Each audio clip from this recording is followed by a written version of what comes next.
Well, as Robert says, it all begins with birth.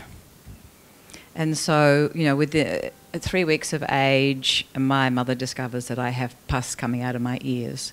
And so thus began my little life. And so basically I've been sick since birth. I spent my first birthday having life-saving operation on my ears.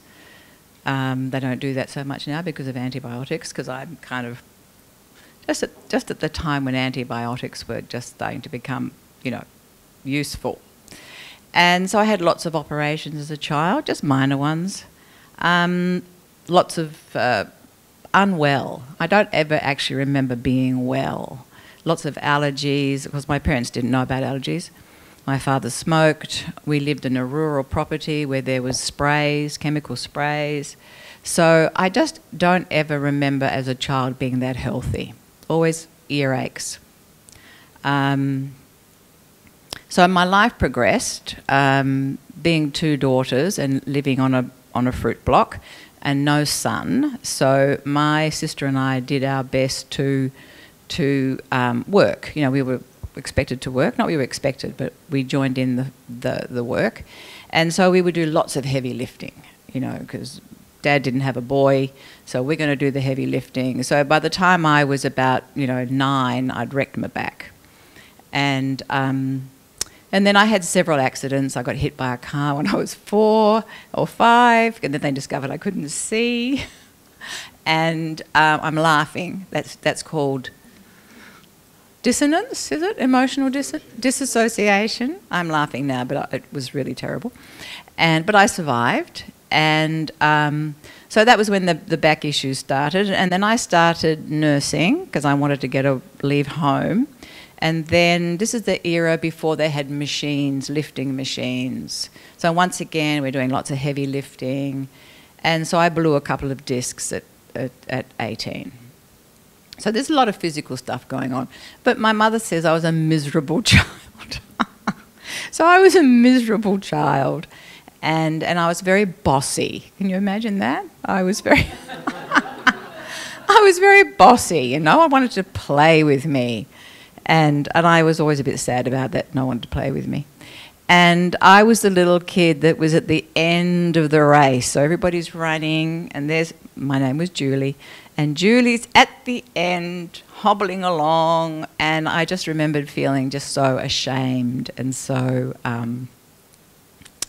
different, very different. And so I never felt that I kind of belonged, really. But anyway, I remember when I was about 7 or 8 years old, or maybe a little bit older, doesn't matter, sitting underneath a fig tree, because I love being out in nature. That was my refuge.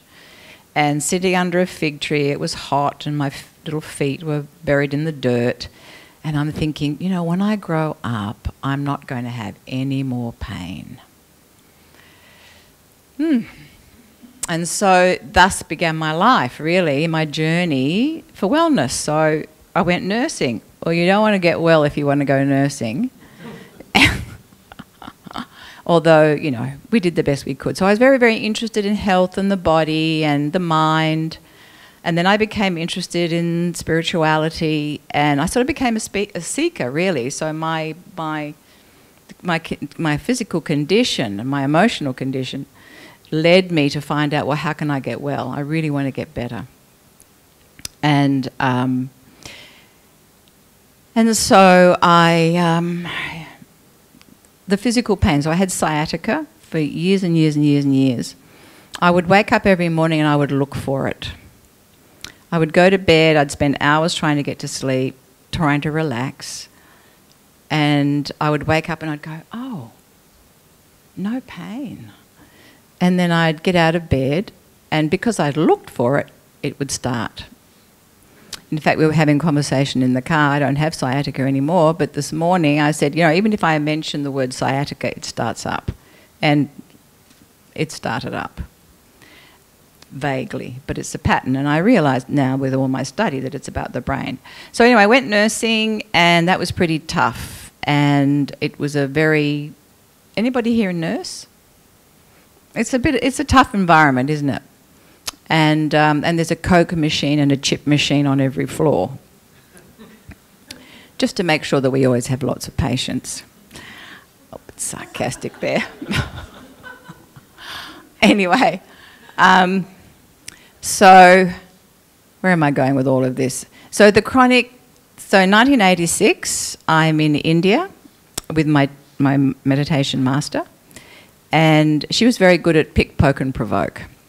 And the whole idea of pick, poking and provoking is to trigger you so that you can see what your triggers are and then work with them. Well, I resisted that like hell, because I'm still into blame and shame. That's an operation. That's a nominalization, Robert, that I've been running all my life. Shame and blame, and resistant to even going there and looking at it or being responsive. It's always everybody else's fault. And so I got triggered, and a massive interaction it was. And I put up a wall, and I said, no one's going to penetrate this wall anymore. And I put up a huge shell around me. And within about 3 weeks, the chronic fatigue and the fibromyalgia kicked into place. So I dragged myself around for the next 30 years, and my life, as Adriana was saying, got smaller and smaller. So I isolated a lot. But I still worked. It was important for me that I support myself. And so I would work, collapse, work, collapse, work, collapse, work, collapse. And this went on for years and years and years. And when I went to work, I was bright and bubbly because I'm a spiritual person and I meditate. And life is just fabulous. You know, our life is as we create it. And inside I am dying, right? I'm in so much pain. I've got the sciatica and I'm hating everyone and hating life. Anybody been there?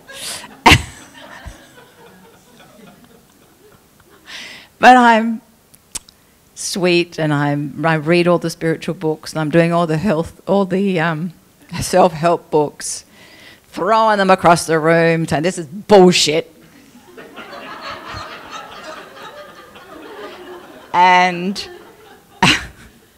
I'm still chanting, and I'm meditating, and I'm doing lots of spiritual practices. Really, seriously, meditation saved my life, because the only time that I was free of pain was when I was in deep meditation. And I was thinking, oh, that's interesting. When I'm in deep meditation, my body is completely relaxed. So it's got to be in my mind. I always knew it was in my mind, but I didn't think I could do anything about it. Anyway, fast forward, this went on. And 2009,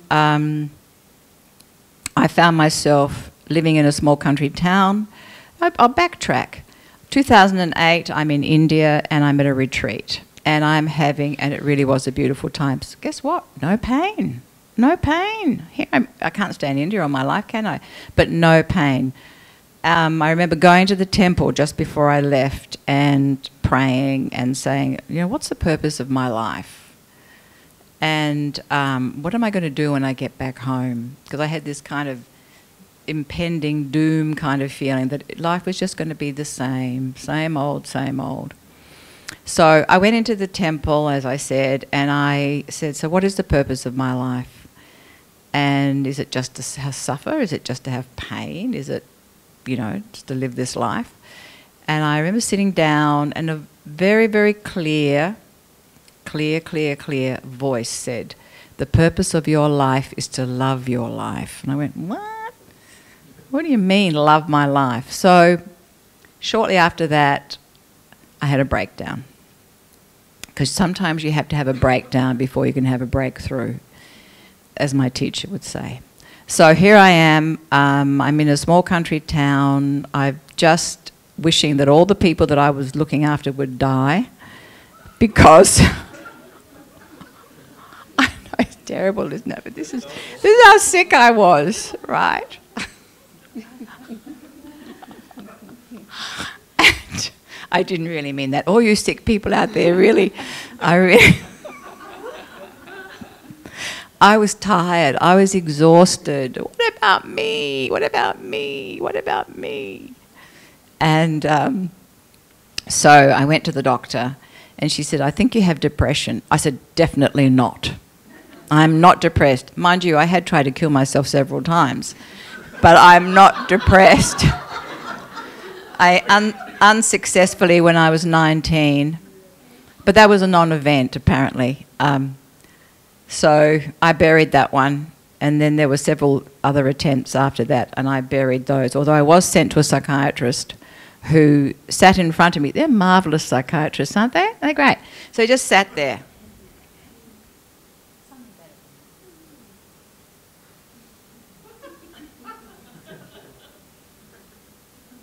Just looking at me. Well, I wanted to kill myself after seeing him. So that was my, and then I had group therapy. Group therapy was just beginning, it was new.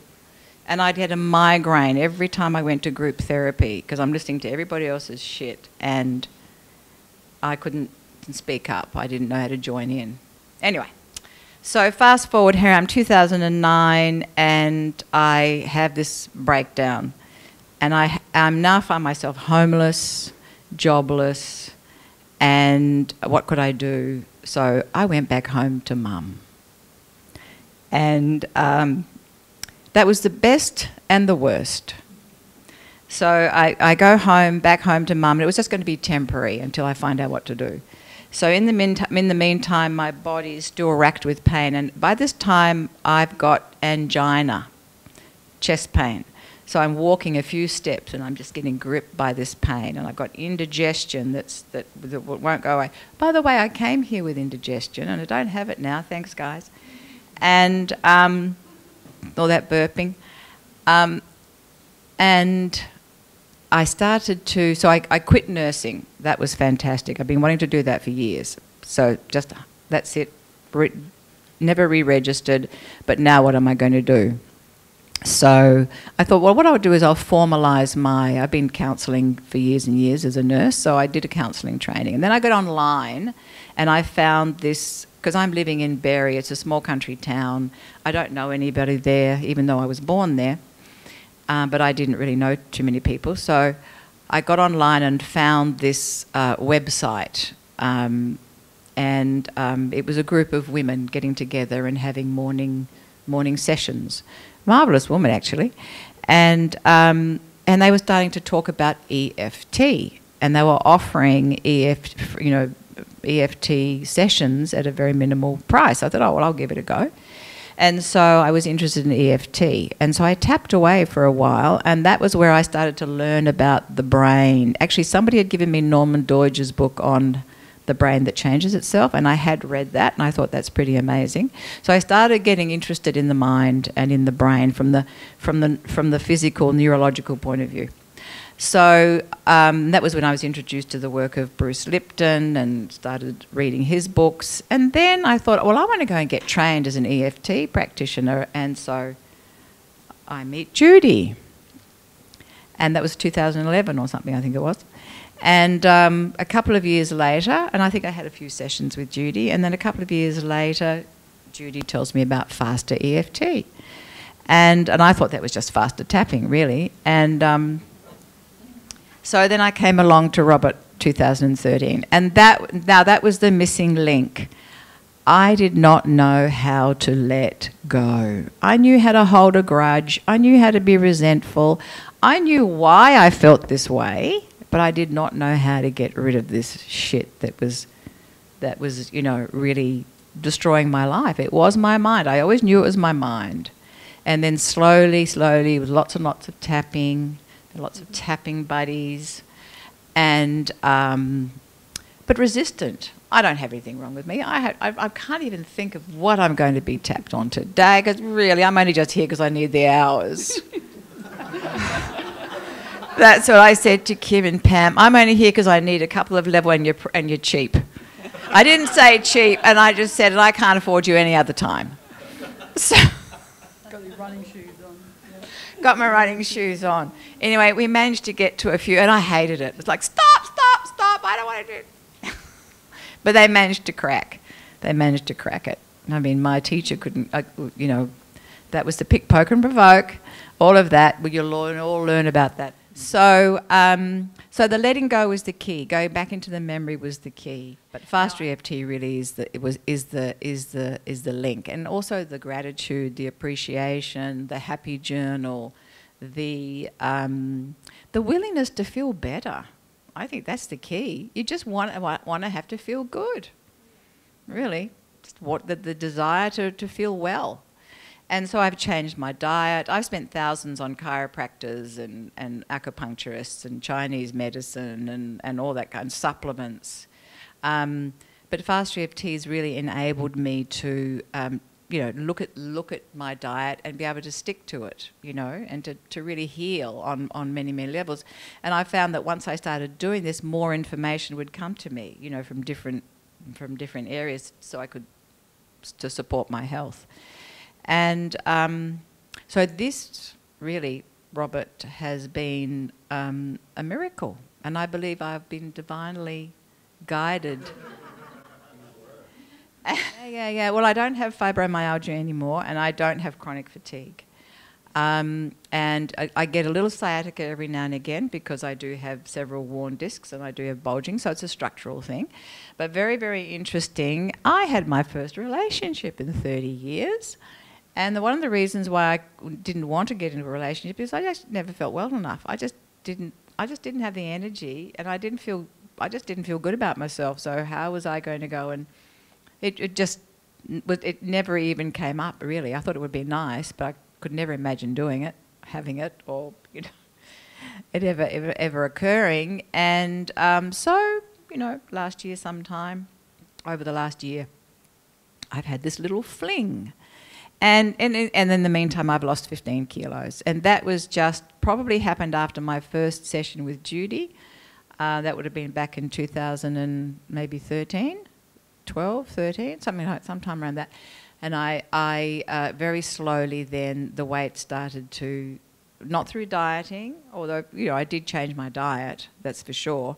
Just started eating those foods that were going to that were helping me to feel good, and knowing that those feelings, those foods that were making me feel sick were with that destructive tendency. I mean, I was binger. I'd be unhappy, sad, and I'd stand in front of that fridge and binge, and I'd hate myself for binging. So so now, and I've managed to maintain it. Every now and again, I creep up. But recently I felt my fibromyalgia symptoms coming back again. So it was like I felt my legs were just like lead, and though I was aching, I felt like I had the flu, but I knew it wasn't. And I actually went to see my physiotherapist, and she said, structurally, you're fine, you're stable, it's emotional. She said, well, you know what to do. You go over and deal with that. So that was it. So thank you, Robert. Thank Genius that you are.